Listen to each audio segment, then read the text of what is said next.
Basically, exercising shortens our muscles and stretching lengthens them again. Stretching keeps our muscles longer, younger, and more flexible. Today I'm going to show you 5 stretches for the quadricep, hamstring, shin, calf, and soleus muscle. Hi, it's Judy. Welcome. I wanted to share with you 5 different stretches for 4 parts of our legs to help us stay away from injury, help us stay strong, whether we're hiking or snowshoeing. You know, there was a gal years ago who would run across the Golden Gate Bridge when I went home every day, and she wasn't that old, but she ran like her muscles were made out of boards. Very stiff, short strides, and you could tell that she was in love with running, but she wasn't in love with stretching because, you know, exercise shortens our muscles and we need to lengthen them to keep them flexible and youthful and away from injury. So I would suggest if you've had a knee or a hip surgery or an injury that you check with your doc or your physical therapist first, but these are very powerful, common stretches for different parts of our legs. And I'm going to show you more beginning level and more advanced level as well. So if you haven't stretched much, you might try the beginning level first. If you've been injured, you might just watch first and keep this video for later when you're healed. So the 4 areas that we're going to talk about are the quadricep, the hamstring, the shin, and 2 muscles that make up the calf or the gastrocnemius muscle.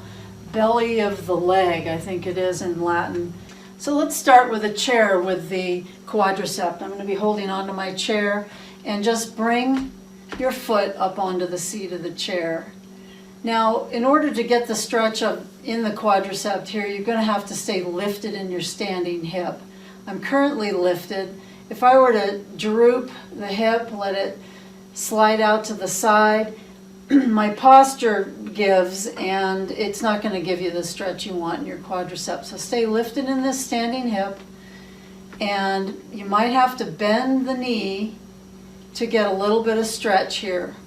So that's the beginner level stretch of the quadricep. If you can do that, another more advanced stretch is to hold onto a chair again, and as if you're a dancer at the ballet bar, you're standing tall from your hip up through your spine, lifted through your spine, and let the free leg swing before you capture the foot behind you. It makes it a little easier to grab your leg when you swing it. So I'm still lifted in my standing hip here, and I have a hold of my toes. I'm not holding my ankle. Hold of my toes, and that should give you a good stretch in the front of your bent leg. Here's the thing with us Americans in particular, we're pretty impatient, and we don't like things to take a long time. So if you haven't stretched in a while, this muscle, the quadricep in the front of the leg, can be pretty tight. So I'm just going to tune into that muscle, and with each breath, if you do yoga, you're familiar with this, allow that muscle to give. Just let it give in its own timing. It's partly a practice of compassion. We don't just go into it and force that muscle to stretch. If you can give it a little time and compassion, might be different one day to the next, it will start to lengthen on its own. And then staying lifted in your spine, you switch to the other side. Same thing. Swinging the leg, a little bit like I have a string on the knee. Just let it free flow. I'm not letting it, my torso swing back and forth. I'm lifted in that dancer's posture. And then you go ahead and grab your foot behind You might need to keep a little bend in your standing knee, if that's more comfortable. But again, my knees are relatively close together. If you're up here, that's fine. With practice, your knees ideally will want to be close together. Again, patience, compassion, just listening into that muscle group. 4 big muscle heads make up the quadricep, quad-4-cept head. And relax and let go. Let's move on to the hamstring. You might still need a chair for support. Front toes facing forward. Back foot angled out about 45. You're going to take a nice flat back, pivoting from the hip. Support yourself, your torso, with a bent arm on the thigh. And you start to feel it stretch in the front leg, the hamstrings back here.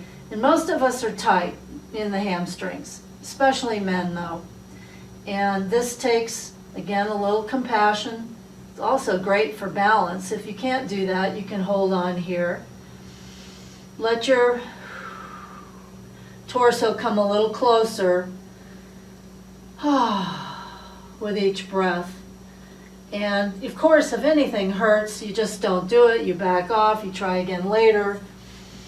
Or I also like to suggest making micro adjustments. So I might lean a little slightly more to the right, slightly more to the left, checking it out. I may need to bend my front knee. Don't always have to give up right away. Micro adjustments might be the ticket. Coming up again with a flat back. It's a little bit like being on a single water ski. And then you switch to the other side. As I'm looking at my shoes, it's reminding me that good fitting shoes are really important too. And I think especially important are the colorful socks to keep us in a cheery mood, right? So with the chair or without, using your elbow for support. Do I want a straight knee? Do I want a slightly flexed knee? But I'm tuning into this hamstring, letting it stretch in its own timing. With each breath. Bending my knees to come out of it. I pull my belly to my backbone for extra strength. And there you go. That's a great hamstring stretch. Let's talk next about the shin. The shin muscles are encased in like a sausage-like casing. So if they get inflamed, they really hurt. So it's important to stretch the shins, especially with hiking or snowshoeing, a lot of lower leg activity, cross-country skiing. Now, neutral posture in the martial arts or Qigong that I teach involves 2 straight feet, if you can, ideally, if they're toeing out or toeing in. You might practice bringing them more into alignment. That will serve your joints really well.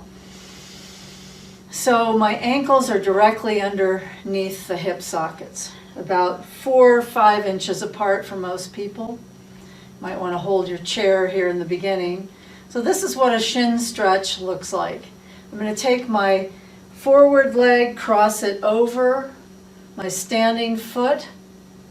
I'll show you from the side in a second. I'm coming onto the tip of my toe box, then I'm going to push my back knee into my front calf. So from the knee to the tip of the toe box, it's actually bowing. And that's a great stretch for the shin. So what I want to avoid is, instead of overlapping the knees, a lot of people think I'm trying to ask them to make a number 4. Making a number 4 with your legs isn't going to give you any stretch at all. So let me show you from the side on the other leg. Actually, let me show you this way so you see the foot with the toe on the toe box.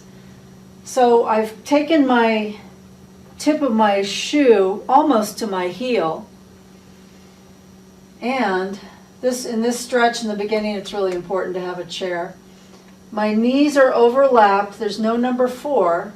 My knees are overlapped, staying tall through my spine. I'm going to drop my hips to the floor and push the back knee into the front calf. That is one great shin stretch. Good. And again, you need a little time, you need some compassion. You're focusing in on that shin muscle. Don't overdo it. Make micro adjustments so that it fits your needs that day. And then let's move on to the 2 calf stretches. So, might use a chair again. This time, my front knee is bent. It's directly straight up over the ankle. And I might need to step back we're stretching the back calf muscle here. So I can support myself with a chair or with my hands on my thigh, but I want you to notice that I'm a straight line, more or less, straight line from the back heel out the top of my head. And I'm not looking up and out, I'm looking down at about 45, so there's no stress on my neck. I'm going to have to come back a little bit more. And this will stretch your calf muscle.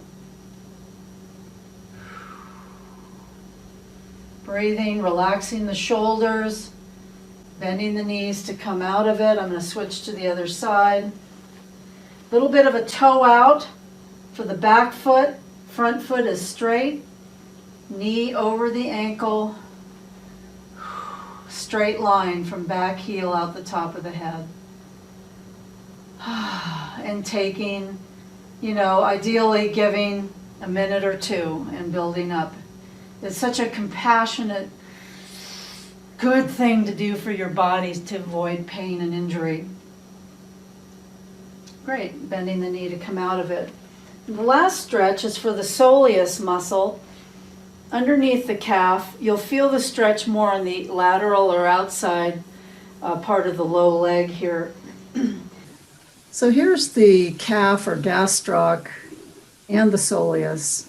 The gastroc is on top of the soleus, but they both lead into the Achilles tendon.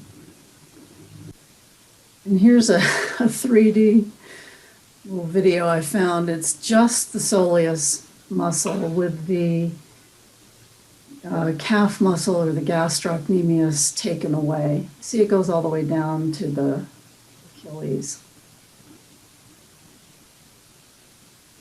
A couple of ways you can do it. If you have a wedge, you can stand on the wedge, both feet, toes up, heels down.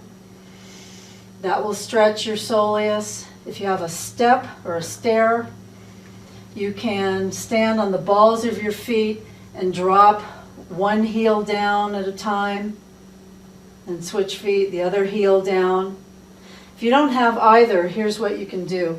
Again, that 4 inches or so between the feet, matching the hip sockets. 1 foot forward, 1 foot back, 4 inches between. Standing tall through your spine, you're just going to drop, bend the knees, that is, from the hips down. You may have to go rather far. You have to be gentle on the knees. If your knees can't take this, you can't do it. Wait till they heal or come just a little bit, build up. You're going to feel the stretch under the gastroc or the calf on the back leg. And the soleus is really an amazing muscle. It's also part of the venous compression system to bring venous blood back to the heart. So it's nice to take care of that muscle, right? And I'll do the other one the other way. And forward here, just dropping down till I feel that outside back of the legs start to stretch. And, it's important to stretch before and after.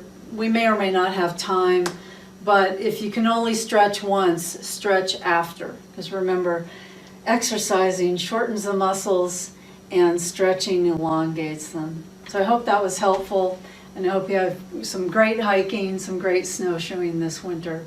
Thanks for joining me. See you next time. And just a note about the Monday, Wednesday, Friday class I hold online. All levels, we do these wonderful circuit training exercises, just 1 minute, rounds of 3, trampoline, movement, weights, stretches, 8:30 to 9 Pacific. If you'd like more, just pop me an email. Thanks for joining me.